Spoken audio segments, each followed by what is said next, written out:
वेगळा मुद्दा आहे. पण ती शारदामुळे कुठेतरी डिस्टर्ब होते आणि त्याला असं वाटत राहतं की अरे थांब ना, तू मध्ये मध्ये करू नको, किंवा तू त्याच्या अपेक्षेप्रमाणे शारदाचं नाही वागली तर त्याची चिडचिड होते. त्याचा ऑफकोर्स मुलगा म्हणून सॉफ्ट कॉर्नर आईसाठी आहेच, आणि आई त्याच्या जास्त जवळ आहे कारण ती आई आहे शेवटी. त्यामुळे बायकोवर चिडचिड होणं, आणि मग शारदाचं म्हणणं असतं की ठीक आहे, हक्काचा माणूस असतं त्याच्यावरच चिडचिड होते, जर आपलं प्रेम असेल तरच आपली चिडचिड होते, आणि आपण आपला जो राग असतो, जे आपलं म्हणणं असतं ते आपल्या माणसावर आपण काढू शकतो. तर अशी सगळी एकमेकांमध्ये गुंफलेली नाती आहेत. माझी मुलं आहेत, तर त्यांच्याबरोबरची समीकरण तर आणखीनच वेगळी आहेत. पण हीच तर गंमत आहे ना, म्हणजे सगळं जर सलग आणि काय म्हणून सपक दृष्टीने एकमेकांबरोबर रिॲक्ट करत राहिले तर त्यातली त्या नात्यातली गंमत नाही येणार, ती जगण्यातली गंमत नाही येणार. कुठेतरी वैतागली आहे म्हणून ती गंमत आहे, असं हे नाईक फॅमिलीचं शारदाचं म्हणणं आहे, आणि त्यामुळे ती तशी वागते. बरोबर. वा, मला तर शारदा नेहमी कशी आहे ती आम्हाला तुझ्याकडनं उलगडली. पण इतकी समंजस बायको आहे तर जरा नाही थोडंसं करवालं तर चालणार नाही का नवऱ्याने? म्हणजे इतकी समंजस बायको आहे, इतकं छान म्हणते की काहीतरी लिंक लागलेली असते आणि मग मी कशाला डिस्टर्ब करू वगैरे वगैरे, तर मग जरा मुळातच ना हे जे कॅरेक्टर आहे हेमंत, हा माणूसच नालायक आहे. म्हणजे एवढी छान बायको आहे, सगळं समजून घेते, सगळं करते, तरी ह्याच्या डोक्यात काही व्याप नाहीये, त्याचे धंदेच वेगळे. ते कॅरेक्टर सांगितलं ना लोकांपुढे तरी आपली इज्जत नको द्यायला. मला पुन्हा एकदा सावरून घेतलं बायकोने. हा, बायको ती नेहमीच सावरते सगळ्याच बाबतीत. पण मला असं वाटतं की हे कॅरेक्टर करताना ना मला जाम त्रास होतोय, कारण मुळात तसं नाहीये मी, असं मला वाटतं. म्हणजे सॉफ्ट आहे मी थोडा, पण इथे म्हणजे हिला मी म्हणजे का एवढं सहन करते ही, तर कारण हा नवरा ना नालायकच आहे, याला नसते धंदे आहेत, हा जुगार खेळतो, हा दारू पितो, आणि मी हे केलं नाही, दारू प्यायलो आता पित नाही, पण मला माहिती आहे काय होतं आणि कसं होतं.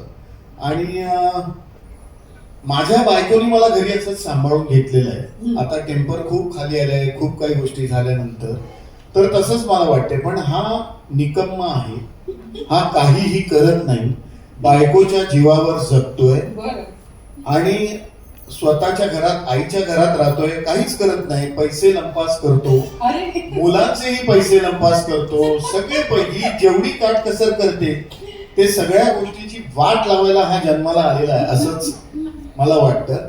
आणि ती खूप समजून घेते, जशी म्हणजे हे मी शारदाबद्दल म्हणतोय, ऐश्वर्याबद्दल नाही.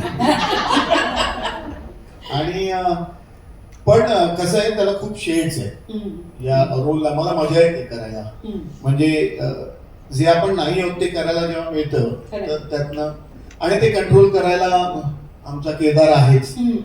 I am a directors actor शेवटी, तो जे सांगेल ते. आणि माझा मित्र आहे ज्यांनी मला ही संधी दिली आहे, सतीशनी, आणि बाकी सगळे जे, तर ते सांगत असतात. आणि मला सगळ्यांना आर्टिस्टना ऑब्झर्व करून त्यांच्याकडनं शिकायला खूप आवडतं. मला मजा येते ऐश्वर्या बरोबर काम करायला किंवा नानी बरोबर आमच्या काम करायला. सगळेच इकडे सगळे टॅलेंटेड लोक आहेत, तर डे बाय डे मी शिकतोय, शिकवणी चालू आहे माझी, and I am enjoying the whole thing. म्हणजे नाईबाईंच्या परीक्षेत पास होणार का असं आता ते मी नाही ना ठरवू शकत. आता ते लेखक काय, हा ते काय होतं ते बघूया. पण खरंच नानी इतकी खाष्ट आहे का?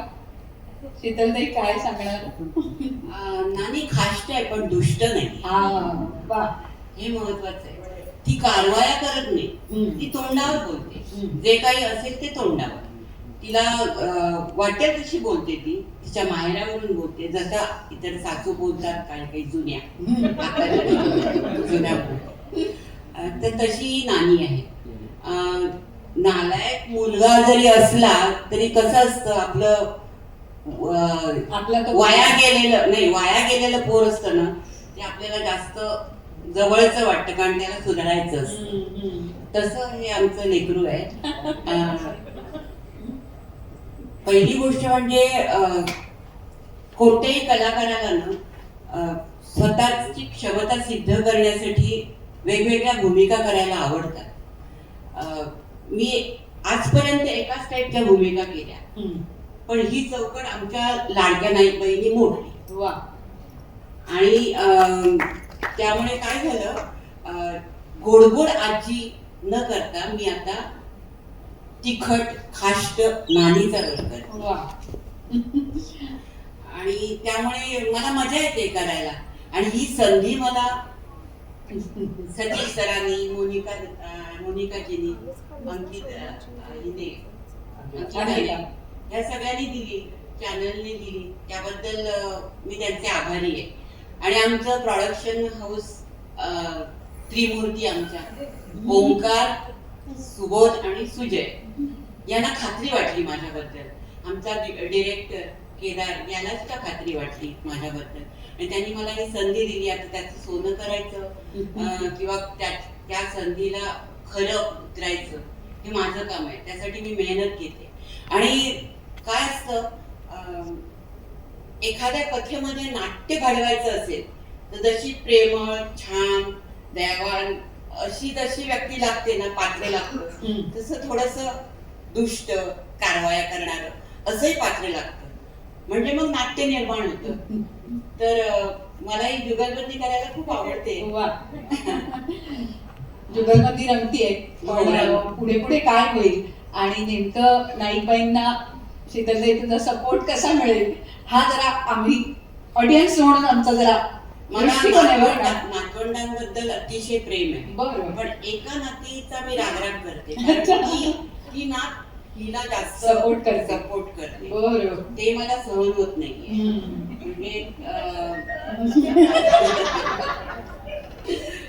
दुसरी गोष्ट म्हणजे आमचं शीर्षक गीत मला खूप आवडतं. आणि जे गायलंय सुंदर इतकं की ते सारखं गुणगुणावं असं वाटतं. आणि मी पण ते सारखं गुणगुणत असते. आणि माझे सहकलाकार, हिच्या बरोबर मी आधी काम केलंय. म्हणजे हिला मी पल्लवी आठलेपासून ओळखते. त्यामुळे तिच्याशी ती इतकी गोड आहे की तिच्या बरोबर दुष्टपणाने वागताना मला खूप त्रास होतो. त्याचा आणि माझा म्हणजे हेमंत अतुलचा आणि माझा फक्त परिचय होता, त्याच्यावर मी काम नाही केलं. पण मजा येते मला त्यांच्यावर काम करायला. आणि सगळे नवीन कलाकार किंवा नेहा बाम हिच्याबरोबर मी तिची कहाणी या नाटकामध्ये, डॉक्टर विजया वाडणकर नाटकामध्ये काम केलं. त्यामुळे काही माझ्याबरोबर काम केलेले आहेत, काही जण नवीन आहेत सगळे माझ्यासाठी. पण ते इतकी मनापासून काम करतायत की मजा येते करायला.